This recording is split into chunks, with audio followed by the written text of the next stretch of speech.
And the next stop on the Purdue Redemption Tour is the Final Four. More in motion, they get it to him. More in space, close to speed. A touchdown for Purdue. He's still got it.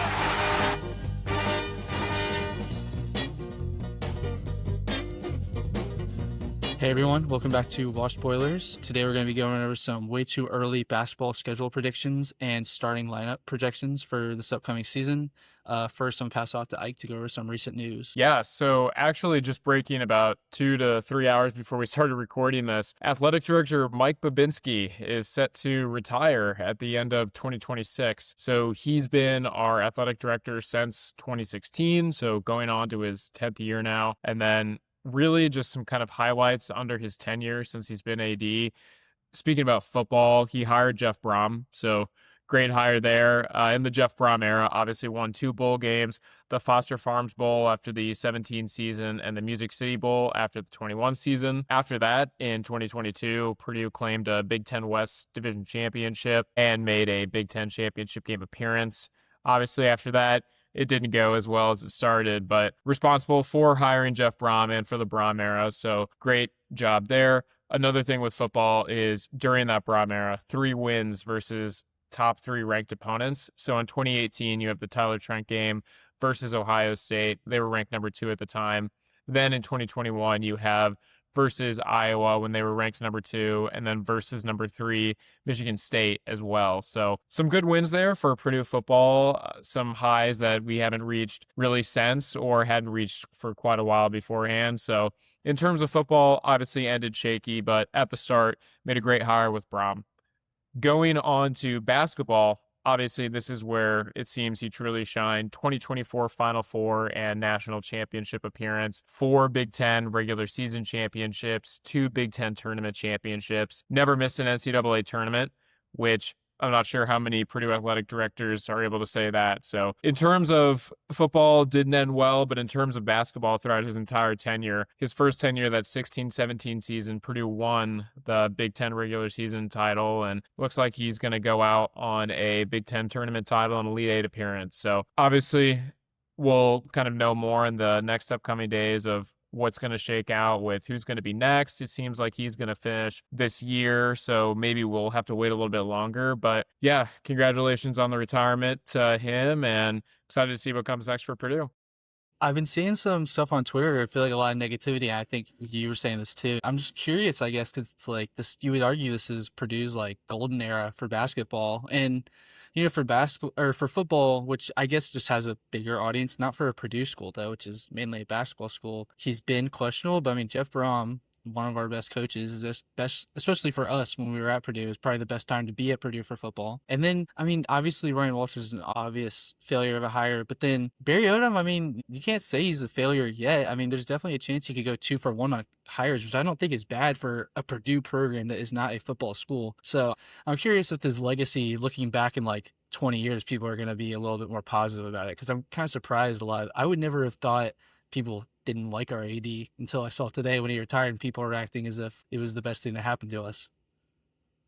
Yeah, no, I agree. And especially I think that's a good point about Barry Odom. I mean, I just mentioned that it didn't end well in football, but if Barry Odom ends up being successful retroactively, it could end up looking a lot better on Babinski's legacy and his time here at Purdue. So yeah, I'm interested. I know it was always going to be tough for the first AD at a non-blue blood school like Purdue to go into the NIL era and the transfer portal era, especially obviously as we saw last year. The NIL era allowed program like IU, who hadn't been very successful, but who did have a large alumni base, to really take advantage of that. And of course, they go and win the national championship.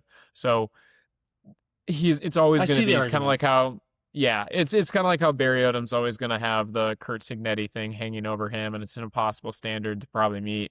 But yeah, it'll be interesting to see how, as we kind of go along, that'll end up being remembered. But kind of transitioning into our not washed boiler of the week. So we actually have 2. I'll get started with the first one. So congratulations to Ryan Kerrigan as our first not washed boiler of the week. So the reason for this is that he was selected to be inducted into the National Football Foundation College Football Hall of Fame ballot for 2027. So really exciting news there. Cool that he's being recognized definitely for good reason. You look back at his Purdue career, played from 2007 to 2010, won the 2010 Big Ten Defensive Player of the Year, the 2010 Bill Willis Trophy for top defensive lineman in the country, 2010 unanimous All-American, two-time first team All Big Ten in his final 2 years, went into the NFL, was drafted by Washington in the first round of the 2011 draft, made 4 Pro Bowls, so had a pretty successful NFL career, potentially, besides Drew Brees, of all the Purdue players in the 2010s, there's probably not many who you'd want besides him. So he's already in the Indiana Football Hall of Fame, so I'm assuming he probably has a good chance of maybe making it to the college football one in general. So excited to see where he goes. Yeah, happy for him. I think it's great. I mean, obviously, at this point, like you said, he's probably one of the best Purdue players to be successful in NFL as well. I mean, the only other guy who's recent might have a chance is probably Carl Loftus. So hopefully, in 10 years, we can be talking about him getting nominated as well. But to go for our other co-winner, I guess, for not watch spoiler of the week, we're gonna go with PJ Thompson. This was actually kind of last week, but we need to talk about it because he's been a very active, I think, participant in a lot of stuff we've been talking about on this podcast, some of our awards or some of the other things. But he was selected as one of 25 assistant coaches to be invited to the Nike basketball inaugural flight school, which is essentially a way for assistant coaches to get experience with coaching. And I think that's like a really good sign. I mean, clearly there's a reason they're choosing him Matt Painter's a guy where I think it's an argument of whether you think he's going to retire anytime soon. You could see it being a long tenure or not. He's not that old, but clearly PJ Thompson is in the wings. He's expected to take over, I think, once Matt Painter leaves. So this is a really good sign, just a really good thing to hear for a Purdue coach in waiting. Yeah, absolutely. I mean, kind of like you mentioned, I've heard everything from Painter's going to retire in like 2 years and it's going to shock everyone to he's going to go forever. So, I mean, maybe PJ eventually will go to a mid-major program, maybe in the MAC or something like that, kind of like how Painter came from Southern Illinois. So there's potentially something there, but hopefully it all works out where PJ is good with being an assistant coach. Painter can stay along for quite a while longer, and then it can just be a smooth transition. Yeah, Matt Painter can stay until the 2029 title, and then he can retire. Oh, yeah, dude.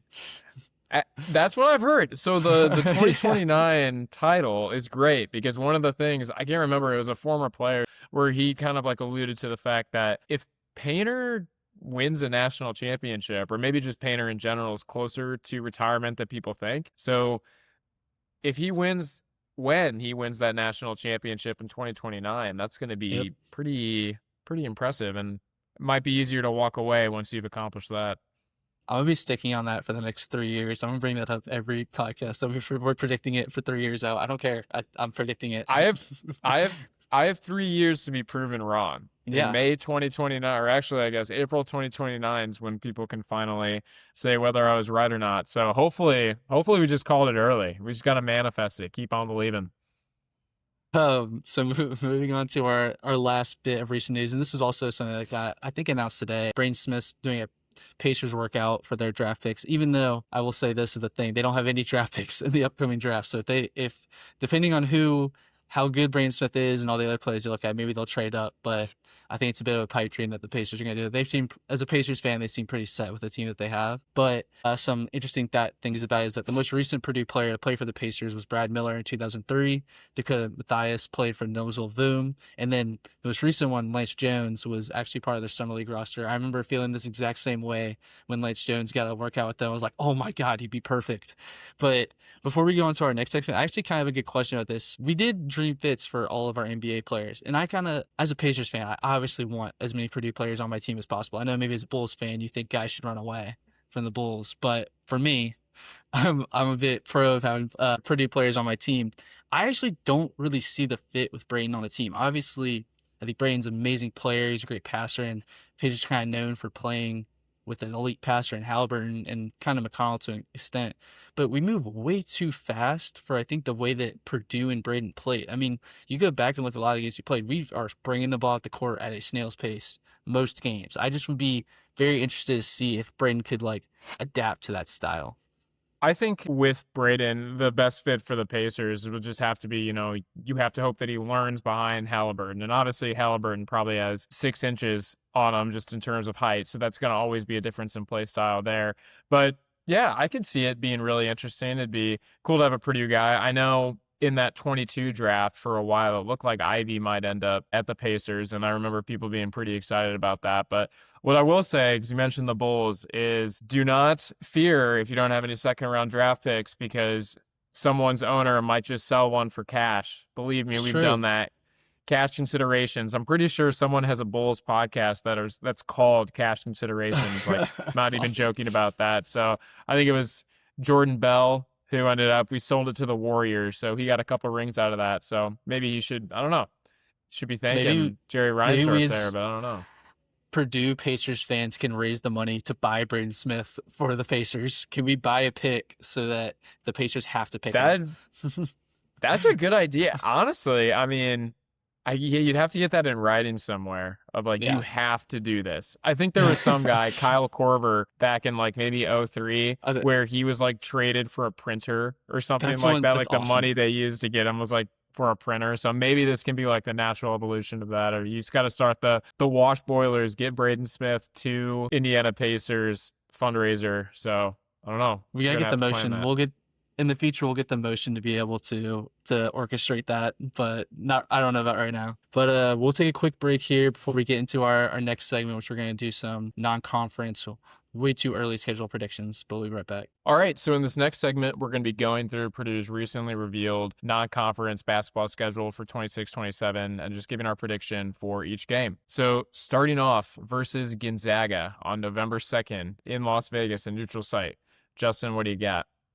I got a W. All righty. Well, then we're immediately going to differ because I have a loss, unfortunately. No, I was no. trying not to be too much of a homer, but I mean, even looking at it like that, Gonzaga's projected higher than Purdue. I think Purdue is going to come into the season maybe still not even having what their starting lineup's going to be at the end of the season, at the start of the season. So I think we're going to need some time to gel. People are going to start sounding the alarms, but we'll get it figured out. I'm not worried. I'll save my reasonings for later. I got some good reasons. So I'll tell you. Okay. All right. So next game, Valparaiso at Mackey. W. Come on. I have that as a win as well. I think Valpa's going to be good next year, but not good enough to win at Purdue. Going into the next game, we have Illinois State at home. Another W. Come on. Keep them coming. I have that as a win as well. Ohio on November 13th at home. W. I think Ohio. I just don't see it. The competition. Lipscomb at home, 11-17. W. Oakland, 11-20 at home. I also have that as a W. Obviously, they gave us some trouble last year, but I just think this is the streak where it's like, all right, let's get ranked to keep the rank going up. No, I agree. I put in my notes like they played us close at Mackey last year, but that was also a game without TKR, so I'm not sure how much stock you can put into it, and it was early in the season. But yeah, I think we Good get point. the win this year as well. Then going into the Fort Myers tournament, we have DePaul. Well, if people listen to our previous podcast, they would know we are the best multi-team event team in the country. So I'm gonna go with the W here. I have a win there as well, and for the exact same reasoning. So I think I might know what this next one is. So Oklahoma, 11-26 on Thanksgiving. What do you got? I have that as a win as well. I just think on Thanksgiving, come on, man, they're not gonna disappoint us. Come No, I agree. I have that as a win. Oklahoma, they didn't even make the tournament last year. So I think Purdue should be able to put that one away, especially on a neutral site. Now, this one's pretty interesting, and it's almost kind of a revenge game given what happened last year at Mackey. But we have on December 5th at Iowa State. I have that as a W. It's because of the revenge factor. I think it's gonna be our hardest game of the out of conference schedule, like by far. But they're losing a ton of talent. Their best player was gonna go to the NBA, is now at Kentucky. I think we're gonna come in mad. I had the exact same reasoning, not even lying. So obviously, they lost that guy to Kentucky. They have a few other players who are leaving, and I think Purdue goes in, gets revenge on the road, and it's a huge early season win. I guess you had them beating Gonzaga. So at this point, maybe Purdue's undefeated. You know, I mean, they would have had some probably Maybe. out of conference, or they would have had some in conference Big Ten games at this point in between. So we'll have to see which those ones are. But yeah, that could be really interesting. So then we have another really good one on December 11th, this time at home versus, again, like we mentioned last time and last episode, a rival that we've kind of been forming over the last 8 or 9 years, Tennessee. So if this was an away game, I could maybe see it as a thing, but we own Tennessee. This has got to be a win. Come on.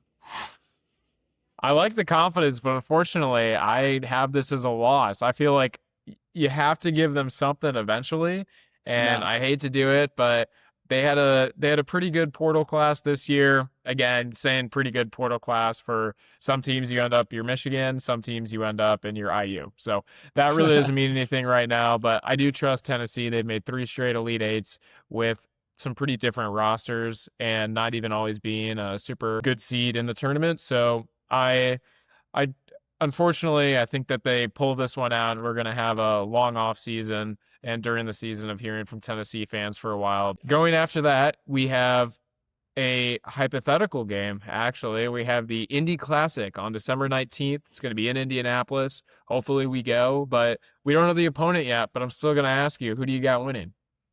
I think in hypothetical matchups, you always got to take Purdue. But the good reasoning that we should win this game is in the Indy Classic, we actually beat the number 1 seed Arizona, I think, in 2023. So no matter who this team should be, we have evidence that we can win this game. So I gotta go with the win.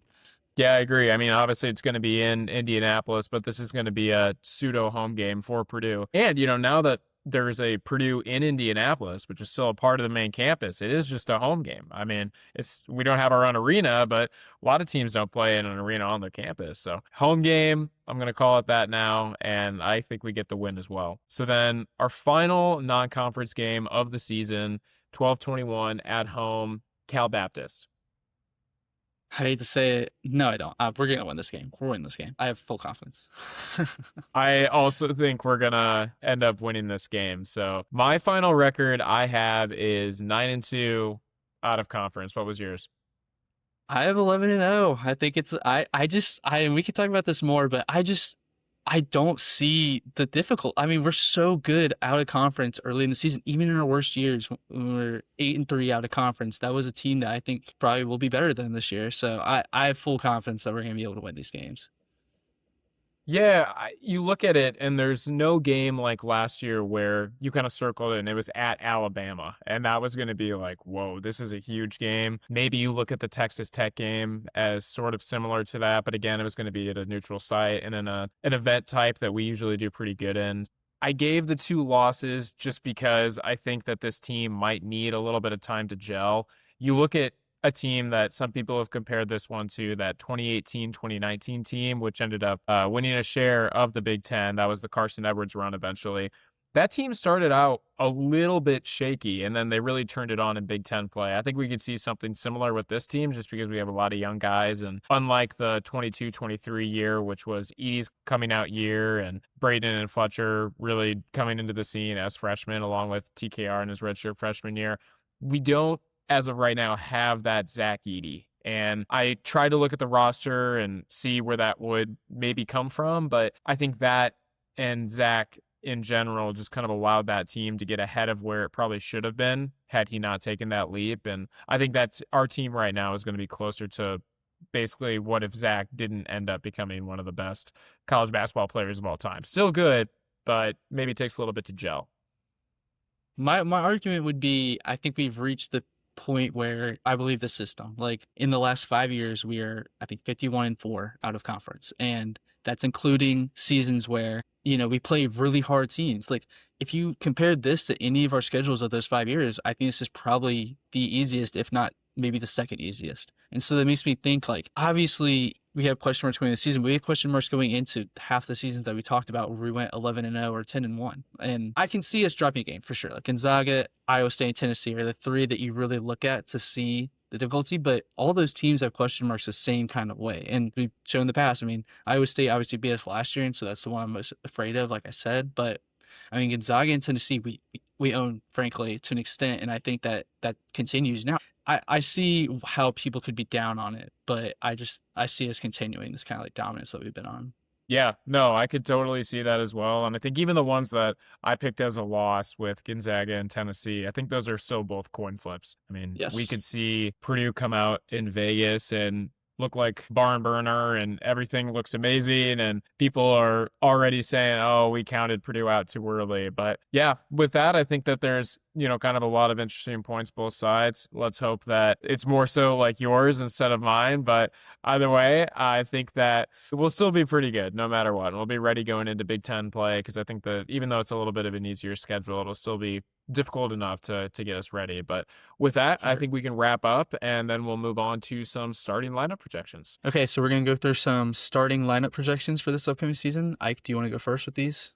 I will. I'm really excited about this first one. So I feel like, just to kind of go into it a little bit more, a lot of these lineups have themes. And right now it's before summer practice has started, so we really don't know who's looked good. There's been no reports or anything coming out of practice. So this is all strictly projections, and we're going off of themes, and they all kind of represent different ones. Some of them are probably more realistic than other ones, but I think this first one might be more realistic than people think. So right now, I think going into Purdue's season, there's a big theme of change. Braden, TKR, and Fletcher are gone. Clough is gone. We have these new players coming in, the highest ranked recruiting class in Purdue's history. So a lot of change.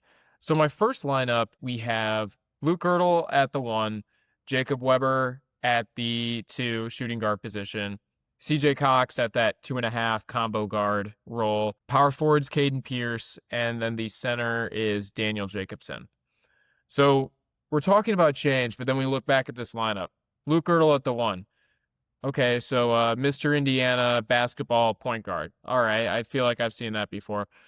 Going to the 2, Jacob Weber, who people have said is the best shooter in his class, great at threes, and he's coming in the same class as Ertl, and maybe they'll end up starting together, and that seems a little familiar. Combo guard CJ Cox, the last 2 years, okay. Power forward Caden Pierce, well, he seems kind of new. TKR was probably a little bit bigger than him and had a bit of a different game, but Caden Pierce coming in, he's a grad transfer.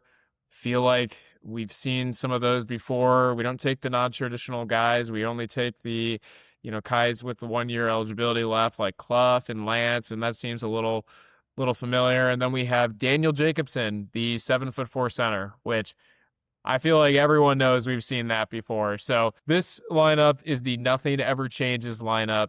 Purdue in a year where they're supposed to have all of this change, we essentially just roll back the same roles as we used to have other guys fulfill. And even though it's different guys, the roles and how they got here and their backgrounds are pretty much the same. And you might get some deja vu watching this lineup play next year if it does. I think the worst part about explaining it like that is that it sounds like it's going to happen now. Like, it's such a good, it makes too much sense for it not to happen now. I mean, it would be perfect, storybook for everybody being like, I don't know, Purdue going through this new season, how are they going to do it? And then they just do it again. We just do exactly what we've done every year, which I would like. I mean, I think if we're being to look at the lineup actually, and if it gets to this point, it would show that Ertl and Weber have clearly come in and been those guys. Because I think, if we realistically say this happens, they beat out Omer, they beat out Jakari Harris or Antoine West, and so they're guys here. And I think Caden Pierce, Jacobson, and Cox are kind of almost expected to start. So it would be a good lineup. Clearly, this is a great lineup to theoretically have as a starting projection too. No, I agree. And I know a lot of people might say, well, if we're rolling back the same lineup, then we're just going to have the same issues where we're not tall enough or we don't have the athletes or whatever to compete, whatever buzzword you want to throw out there. Personally, you look at this lineup, sure, it's similar, but Ertl is listed at 6'2". Braden was listed at 6 foot. So regardless of what their true heights are, you are getting more size at the point guard position. Jacob Weber is listed at 6'6", and Fletcher was 6'4". So if he's in that same role, you're getting height there. Obviously, CJ's probably the same height as he was the last 2 years, and you're losing a little bit of size with Caden Pierce coming in for TKR at the 4. But Daniel Jacobson has 5 inches on Oscar Clough. I mean, 7'4". He is probably the tallest center in the Big Ten, I would imagine. So yeah, that's going to be really interesting. And I think that even though it might be a little bit similar to what we have, and there might be some concerns of we're just going to be running it back, I do think there are still upgrades with those similarities. The real question would be, I guess, the experience. Like you said, I mean, Jacobson was behind Clough, and then Ertl and Webb were both, freshmen. So the biggest question is if this somehow was the starting lineup, or you see this lineup in a game, it'd be a question of, is Ertl able to just immediately be that guy? Because, there's been some talk on Twitter every now and then about him being like a projected maybe NBA kind of guy, or like already one of the best point guards in the country. And like, I'm not going to put him down or anything, but it would be huge for like the team if he's able to come in and do that, especially because Omer also has some of that same projection. So I think that would be the biggest thing to look for if this ended up happening is, are we already at that point? Like, do we even need to project a 2029 title one? I mean, maybe we start projecting next year. No, I agree. Hey, believe me, we can start projecting back-to-back titles, 2028 and 2029. We just get deeper into the delusion, and then you'll never be disappointed. Or maybe the exact opposite. I don't know. Moving on from that one, which is a great setup to the Nothing Ever Changes one, I have one that would kind of, I think, break people's brains, or maybe one specific person in particular's brain, which is Matt Painter. It would be the forward evolution, as I call it, and it would be that essentially Matt Painter discovers that a small forward can play in college basketball. It doesn't have to just be this isn't no shade or anything, but small forwards can provide size that I think Purdue is in the past. People have said a lot of time, like, I don't know, we don't have it. Let's go through this. So point guard, Omer Meyer, he is 6'4". CJ Cox would be the shortest player on the court at this point. He'd be the shooting guard, and he's 6'3".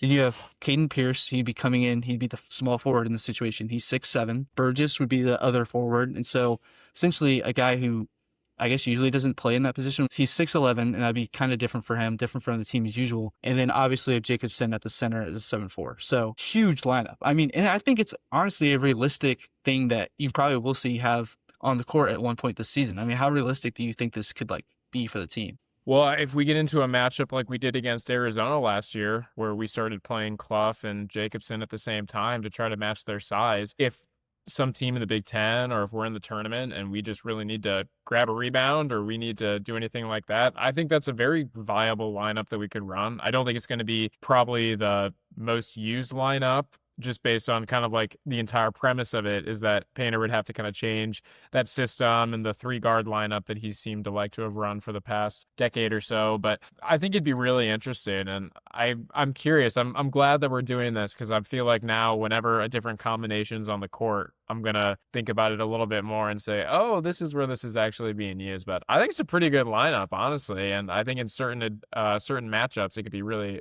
a good advantage.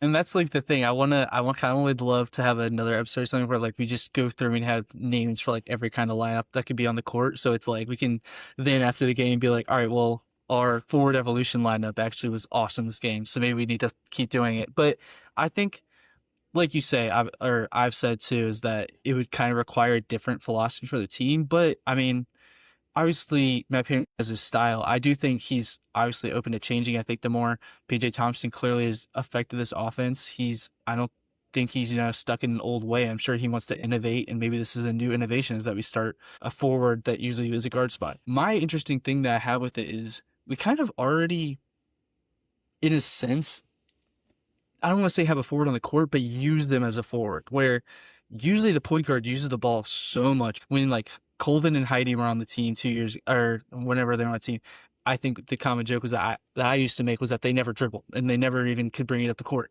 So if you're doing that, I don't see why 2 forwards couldn't exist on the team then at the same point. It would be interesting, like we kind of already have a system in place that could do this. It's not that big of an evolution. No, I agree. I mean, even with our 3-guard lineup, you have CJ and Jakari usually acting as like the primary wing defenders, because that wasn't going to be Fletcher, and obviously it wasn't going to be Braden. So yeah, I mean, it seems we already do it, but we just do it with guards instead of forwards. So yeah, there's definitely no reason we can't just run a traditional 3, or at least someone more in that height range. So with this next lineup, there's another saying that good things come to those who wait. And that's why for this next one, we have the red shirts are ready. So we have at the 1, Antoine West. At the 2, CJ Cox. At the 3, Jack Benner. At the 4, Riley Burgess. And at center, Daniel Jacobson. Now, the common theme throughout all of these players is that besides CJ Cox, they all redshirted for one reason or another at Purdue. Obviously, Jacobson was mostly due to injury, but he still has that redshirt year for his freshman year after he broke his leg. But I'm not entirely sure how likely this one would be. I think the largest missing piece or pieces is there's no Ertl or Meyer in the starting lineup. And I think if that happens at the 1, that'd be a pretty big deal and definitely a shocker. But at the same time, obviously, Antoine West came in at the same time as Omer, so that level of experience, even though he redshirted, is still technically there in the system. But if he were to end up grabbing that starting point guard spot, I think we're having some conversations about Antoine West going into the future where maybe we haven't been talking about him enough. And maybe he's going to be more of a focal point of this team kind of going forward. And then if Burgess comes back after his red shirt and was able to start immediately at the 4, having a 6'11" power forward and a 7'4" center, that's some size that we haven't had in a while at both of those positions combined. So it could be pretty interesting, and I'd be curious to see if this one ever makes it on the court. Yeah, this is almost it's a good, more realistic version maybe of a super big lineup where you still have like Antoine West, and Jack Benter is probably more realistic to play the 3 because he kind of has done that a little bit in the past, I guess. But it's interesting to me in the sense that it is like you're having a point guard that's not traditional, and that's so different from what Purdue usually does. Ertl or Omer is almost guaranteed, I feel like, in a lot of people's minds to start because you have a point guard that's ready. But, I mean, you've made this point a lot in the past. I mean, Antoine West is getting talked about by Braden Smith as being like the best guy at practice. He'd go in, give them all, score the most points, be able to do all that stuff. So this is actually a pretty good scoring lineup. I mean, there might be questions about defense with, I guess, Jacobson and Burgess. How does that work on the perimeter? I don't know how that would look. I mean, I'm not at that level to probably get into that deep of detail with it, but it'd be interesting to see if, I mean, West and Cox is like your 2 main guards is really good scoring if West is being talked up to way he's been talked to. No, I agree. And there's been some talk about Burgess too, that he can shoot it better than some people maybe give him credit for. So if this lineup could go 4 out with Jacobson still in the post, and hey, I feel like we've seen Jacobson take a 3 or 2. I'd have to go double check that, but I'm pretty sure against some out of conference teams, Jacobson took a 3 last year. So maybe we're just running 5 out and we got 7'4" guys on the perimeter and everyone's running around. Everyone can hit it from anywhere on the court. So who knows? Maybe it just ends up being the lineup. They go in and they take down Gonzaga week 1, and then it's just off to the races. I would love to see it be right along with my predictions, so I hope they actually are able to do that. All right, so for our next lineup, I kind of wanted to do a fun look into the futures, I would say. And my tagline for this one, and it's going to be a thing that I'll bring up every single podcast, like I said, Indy 2029, better start getting their hotels ready for us now, because this is the crystal ball lineup. This is going to be a point guard of Luke Ertl, shooting guard of Antoine West Jr., combo guard 2.5 kind of spot, Jacob Weber, then Rivers Knight is that forward, which I think it's going to be very interesting to see what he does, because I feel like he doesn't get a lot of talk. Maybe our dream center, depending on how Jacobson and all that stuff looks, Sinan Juan. So we basically have every freshman plus Antoine West Jr. who has not stepped on the court yet. This might be my dream lineup. I just need to see it happen on the court at least once this season. We need to get, no disrespect to Oakland, maybe we can see this sometime against an Oakland or a Lipscomb coming up in this upcoming season. Can you realistically see a lineup like this working? I think so. And I think the most realistic time for it would be, again, like you mentioned, versus an Oakland. So we've talked about this obviously on previous episodes, but with the 5-5 rule coming in, initially it was thought Rivers Knight, he's probably going to be a red shirt, everything like that. But with 5-5, it makes no sense to redshirt anymore because they're going to lose that year of eligibility no matter what. So you might as well put them on the court at the end of some games that end in a blowout. So with this lineup, let's say that the lineup ends up being more veteran guys and Ertl and Weber and Juan, they don't play that much. Antoine West maybe plays kind of middling minutes, not a whole bunch. I could see this actually being on the court at the end of games. I mean, if these are primary backups, you got to play someone. And obviously a lot of the times we empty the bench for the actual, walk-ons that we have. But say it's maybe a 15-point game, or it's a game that has a little bit more importance, and we just don't want to let our foot off the gas like that much. I could see this lineup coming in and maybe killing maybe 5 minutes at the end of a blowout. That'd be kind of fun. Well, I think the interesting part too is, don't we, at this point with the 5-on-5 rule probably happening and stuff, don't we only have like 3 walk-ons on the team at this point? So we got to get 2 more guys on the court to play anyway. So we're going to see a lot of guys, I feel like, that might not usually play if certain things happen. The interesting part I find about this lineup is it is almost a perfect kind of what you want in a modern offense. You have a really good point guard and a really we're expecting really good scoring shooting guard. Then you have a shooting at the three, which is exactly what you want. You have Rivers Knight, who's a promising forward, and it's usually something that we don't have that kind of guy, I guess. It's an interesting kind of thing. And then obviously the really tall guy as our centers. This is a realistic lineup where if you were to kind of just pick and choose at a position, you would almost come to this conclusion sometimes. No, I agree. And I don't know how valid this is, but there was some talk this offseason where it was like, could Xenon Juan actually play the 4? Could he get on the court? And is he mobile enough to even play more of a wing position? Now, truthfully, just with him coming in, it seems like it's probably going to maybe take a year or two for him to fully develop and reach his potential. I don't think that's going to be what's going to happen. I think that we should focus on developing him at one position so we can kind of learn that and not, force him to go back and forth and learn two different things at once. But say that the best possible scenario happens and all of that talk ends up coming true. You have this lineup on the court and everyone at minimum can move around well enough to probably work on the perimeter, and at least 3 of the players, if Weber is strong enough at this point, he probably has the size and they can guard 3 through 5. That'd be kind of interesting.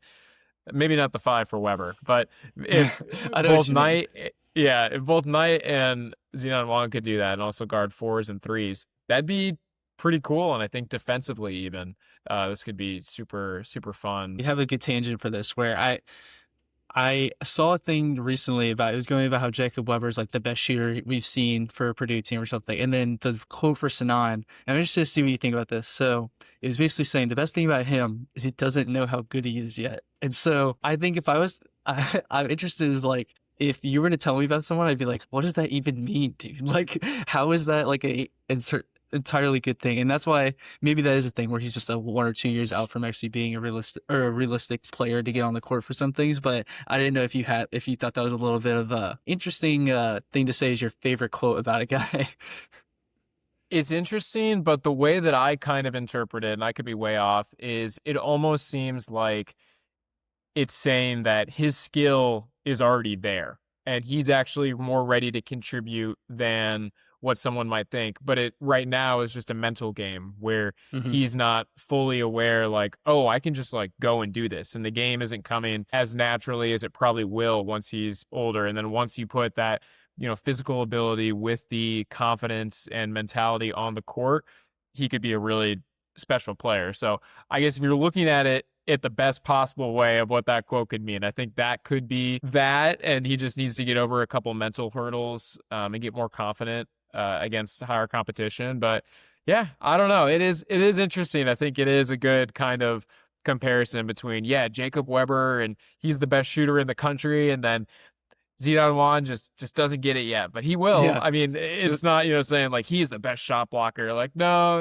he just doesn't know. It'll be interesting to go from a Will Berg, Jalen Jacobson, Sinan thing where it's kind of mentally, I feel like a lot of them don't realize how big they are. And then you have Edie, who's like the most dominant dude of all time, where it's like, all right, guys, just like you sit down with Edie for like an hour and him just explain to you, you guys are big and tall. Yeah. You guys just need to be really like aggressive. And I feel like maybe if we can get some of that for Sinan, we can actually see him think he's as good as he is, because I want him to get to that point.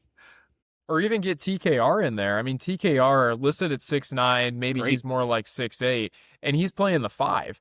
And he's a fantastic rebounder. He kind of has a mean streak.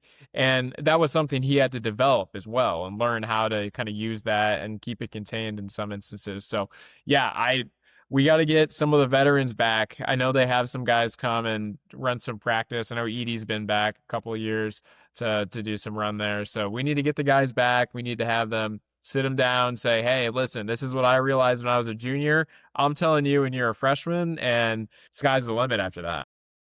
For our final lineup, we have one where a lot of the names are recognizable, but where they will be, the starting lineup is not for these players right now. So this is the rotation steps up lineup, and it's where last year's bench really comes into their own, is ready to prove themselves. So at point guard, we have Omer Meyer, who obviously backed up Braden Smith last year. We have CJ Cox at the shooting guard. He maintains his starting spot.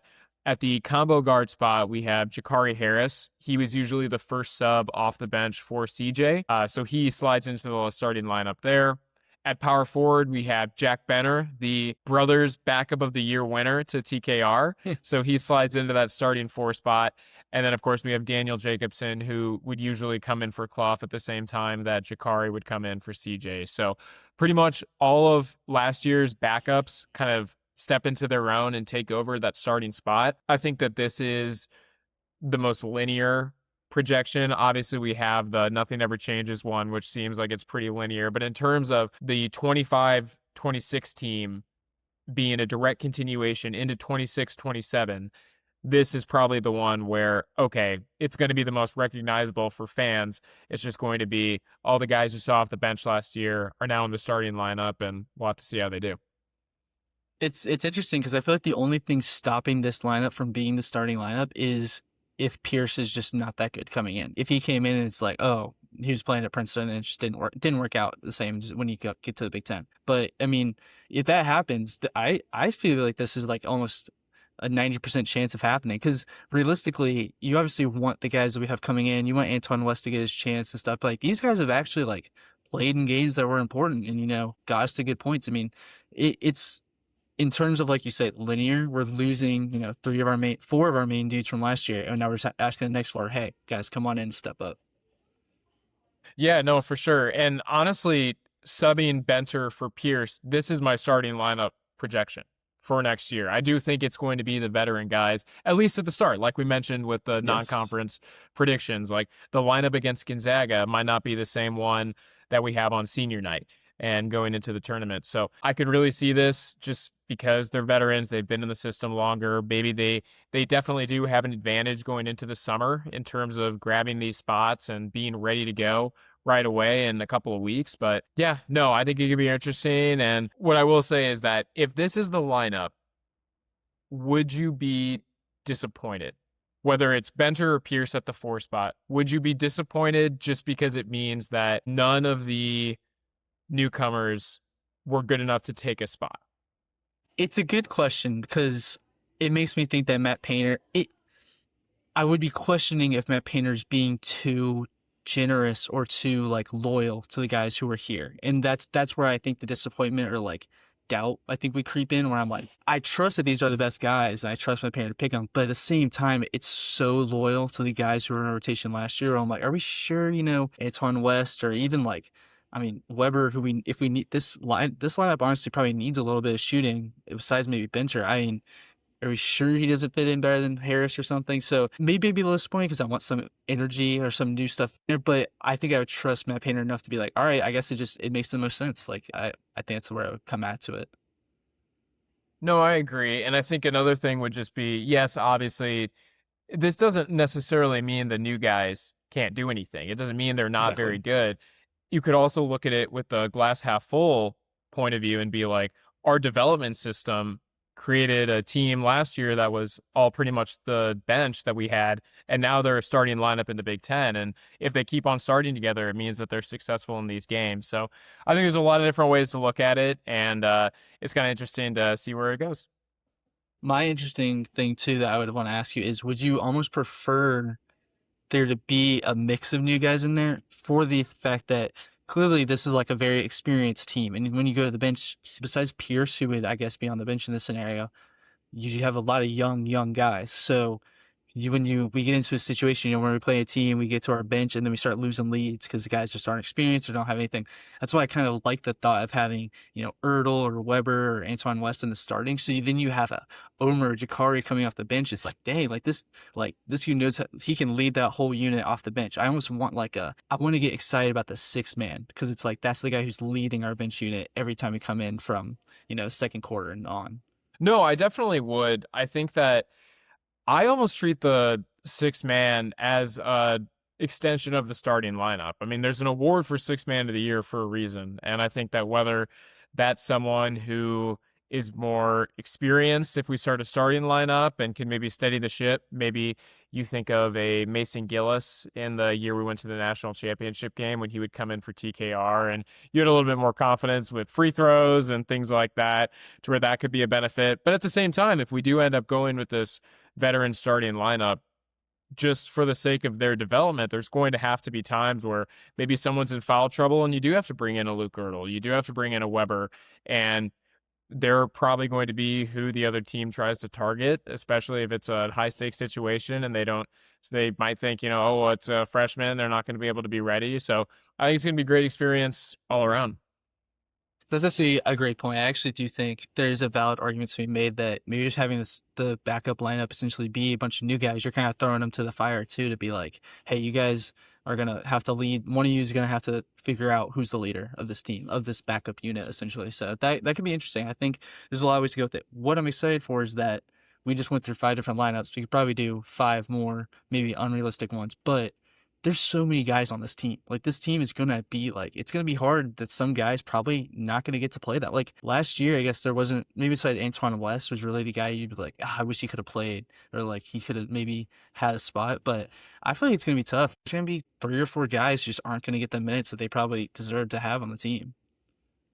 No, I agree. And I mean, especially at that guard position, like you mentioned, and we talked about this a couple episodes ago with Jakari Harris, and we thought he'd probably transfer just because the guard room was going to be so crowded. But I mean, you look at it as it is now, and you can almost envision something where this team, its strength could be its depth. And I know a lot of that was said about last year, and then there were some things that ended up going on there. But with this year, you don't have the guys that are expected to have the big minutes like you did last year.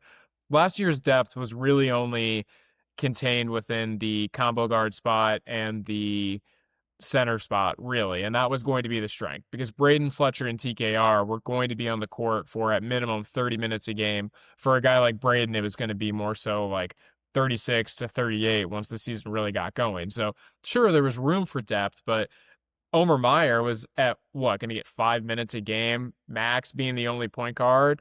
But now, let's say Omer plays 22 and Ertl plays 18 at that main guard. There's a lot of minutes, and I feel like a lot more depth opportunity to go around as compared to last year where, sure, we thought we would have depth, and we did have depth. We did have a lot of good guys coming off the bench, but their roles were already going to be limited from the outset just based on the experience and the lineup that we had going in. That's not, yeah, honestly, that's a lot of great points. Like, I would legitimately say I think CJ Cox is probably the only guy where if he wasn't starting, I'd be like, why? Like, what's going on? Like, there has to be like something going on there. And then Jacobson, kind of just out of like necessity, we kind of just need to have a center there. But I think that's what's so great about the team. I mean, you could swap out any number of guys besides Cox, and I would be like, this lineup makes sense. These guys are just probably the best players from, what we've seen so far. Yeah, I agree. And I'll give off one prediction, and I don't know if it's going to come true or not, and I think he will start, but I could see a world where it's the first game and Caden Pierce isn't in the starting lineup, and people start to freak out, and they say, oh, it's Murphy all over again. It's a guy we bring in, and he's not going to be as good, or maybe he's going to deal with injury issues. I think Pierce could be a really solid 6th man. I mean, you look at what he did at Princeton, and he's probably going to have to start just because he is a really good rebounder, even for his size. He rebounds like he's 6'10", he's only 6'7", but I could see him, if he's going to be that scorer and his game is going to be mostly offensive at that point, maybe there's just a better lineup to start the game, but then maybe he still gets top 4 minutes on the team while he comes off the bench. So that's my early prediction. We'll see if it comes true. That's a little more feasible than 2029, but I could see that happening. I've been thinking about that lately. Yeah, I'll try. I think that's good. I think we'll have an episode, obviously, where we give our final before maybe the first exhibition game. We can say all right, this is our projected lineup, and then we give one before the season starts. But I think it's that'll be interesting things to track across the season. Obviously, the last thing we want is a guy to come here as a transfer and be kind of our only transfer and not be, impactful. But like we said, the 6th man can be impactful. So I think it's a really good thing to bring up. I think that pretty much does it for the lineups. I think we'll take a quick break and then come back with our NBA Finals prediction before wrapping up. All right, so it is Wednesday, so that means that Game 1 of the NBA Finals tips off in about an hour and a half. So, Justin, who do you got?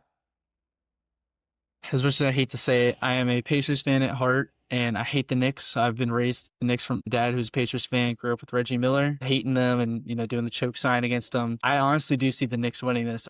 I don't know what in. I don't know if it's like I think it'll be over 5. I don't think either of these teams is good enough to just like sweep the series or anything. But I probably would say Knicks in 6 if I had to give a direct answer.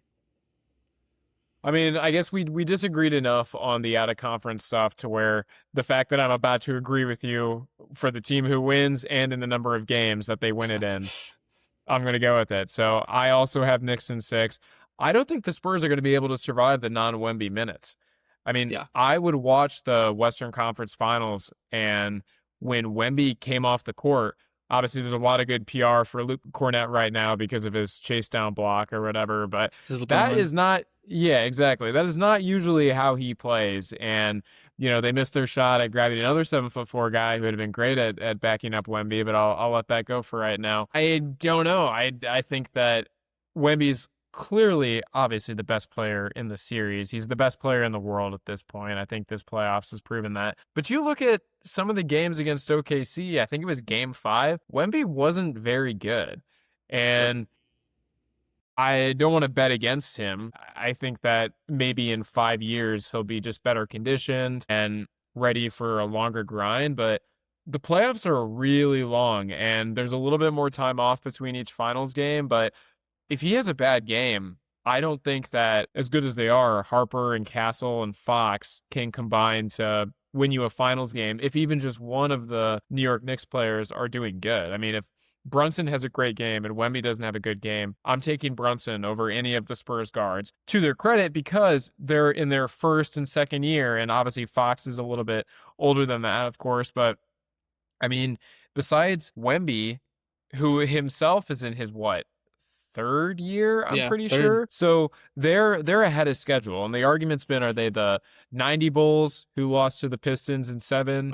Or are they the 91 Bulls who beat the Lakers in 5 in the finals? And as a Bulls fan, who of course wasn't alive back then, I think they're more 90s Bulls at this point. And I think this Knicks team is made up of a bunch of veterans and guys who've been around a while. They clearly like playing with each other. They found something over these last month, really, that's seemed to work for them. So I think they're going to get it done. You're asking the Spurs to essentially do something that like no other team has really done. And it's like they're the second youngest team to, I think, make the finals. I don't know if they won, they'd also be the second youngest. I don't know the exact stat, but you're asking Castle and Harper to step up against, especially like, I know OKC is this like dominant defensive team, but clearly the Spurs have like some answers for them, and they had a deep rivalry throughout the season. The Knicks, I just feel like, you have, I saw some analytics stats on Twitter and stuff that OG is one of the best defenders against Wemby. And, some people say this, like Bill Simmons will say Robinson's a perfect guy to match Wemby. So it's going to be interesting to see if he's, fully healthy. But the Knicks team, they have their veterans. Obviously, this is their first time in the finals to an extent the same way the Spurs, like for all of them, I think, was for the Spurs as well. So there's doesn't the experience even matter at that point if you're both in the finals for the first time? But my thing, like you said too, is I just think Wemby isn't built to play this long, man. I mean, like he plays 28 minutes average, like less than that during the season, and now he's been playing more. But he's the best player in the world for like half the series, and then the other games he kind of stinks. He was really, really good in game 1 against OKC, like one of the best games I've ever seen live. And then he was really good in some of the other ones. And the other ones he just didn't really play that well because he's tired. I think he's exhausted. And that's not on him to an extent. That's not saying he's a bad player or anything, but I think the Knicks can capitalize on that. If they can win one game that Wemby plays really good in, they can win the series. They'll pretty much win the series at that point. I think the Knicks have advantages that the Spurs just don't have. They can't make any mistakes. Well, I think the Knicks, to an extent, can. I want to say I've heard this on the Hoop Collective, but Jeremy Sochan, I hope I'm saying that right. He was on the Spurs this year, and then he was released or whatnot, and then he signed with the Knicks. So there's been some talk of, he's going to give them the secrets or whatever. It always happens when a player goes to a new team and then they play their old team. But he doesn't play, but what he could give them in the background. And one of his points was, Wemby, you're never going to beat him with size, obviously. So the way you do it is you wear him out. You just keep on running up and down the court, because when you're 7'7", like Wemby is, eventually running on hardwood the entire time is going to hurt. And especially like we've mentioned with his potential lack of conditioning just based on, some of his past injuries. And also the fact that, last year he missed half the season. His rookie year, he played 74 games. he's already played more games probably in this calendar year of the NBA season, that is, than he's probably ever played in his life. And then you look at Dylan Harper on the Spurs. I mean, last year he was at a Rutgers team that didn't even make the tournament and probably only played one game in the Big Ten tournament. So he's played max, like 32, 33 games, and that's like his longest season. And now he's supposed to play 82 games or however many he played, but he's definitely hit it now with going into his probably 20th playoff game. I don't know. And I think the stat, yeah, literally. And I think the stat is either right now it's 19-4, where teams that are coming off a sweep have an advantage over teams that are coming off a 7-game series. The Knicks just added to it by sweeping the Cavaliers after they came off a sweep of the 76ers, and the Cavs went to 7 versus the Pistons. But I just think eventually the youth and just the fact that they played a barn burner of a series with OKC, I think that's gonna, I don't know, I think it's gonna rear its ugly head, unfortunately, for the Spurs. And I'll even say I think the Knicks are gonna win tonight, and I could be wrong in 3 hours, but I think the Knicks are gonna win tonight.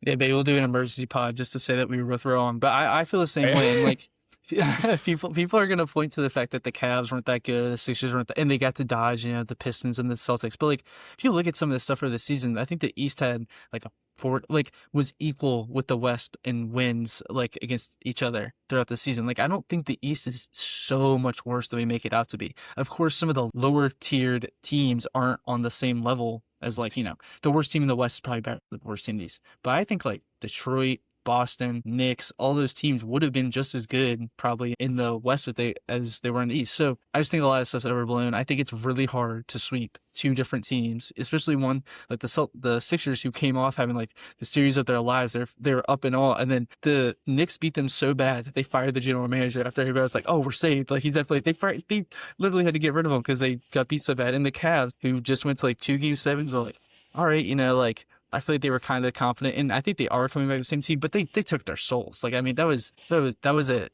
They destroyed them in that series. So I think it's really, it's going to be, I'm not saying that like the Knicks are going to crush the Spurs at all. I think it'll be close games. I think it's going to be a close thing, but it's hard to win like 10 straight games in the playoffs. Like, it's really hard to do no matter who you play. So I definitely think the Knicks have the advantage. Yeah. Last thing I'll say is that I just looked ahead at the final schedule. June 10th, a week from today, is Game 4. So the next time we record one of these things, we could be looking at a 3-0 Spurs lead. Where That'd be perfect. That'd be, oops. If that's the case, then we'll lead the podcast with some NBA Finals talk for that one, just to have the perfect symmetry where you can watch this one on Spotify. You have the perfect loop going. This is the last thing we say before the intro. And then you can cut to next week, and Wemby's averaging 35 and 15 and 7 blocks a game. And we're looking at a dynasty for the next 10, 12 years. So all we're hearing is Carl Anthony Towns needs to get like traded immediately because he sucks so bad in the finals. They're going to bring back Tom Thibodeau. They're just going back. It's the LeBron to New York is back. The cat for Giannis trade is back on the table. It could be anything. Who knows? All right. Thank you guys for watching this episode of Wash Boilers. We'll be back at it next Friday. But in the meantime, you can find us at Wash Boilers on TikTok, Instagram, YouTube, Spotify, and Twitter. Thanks for watching, and we'll see you guys next time.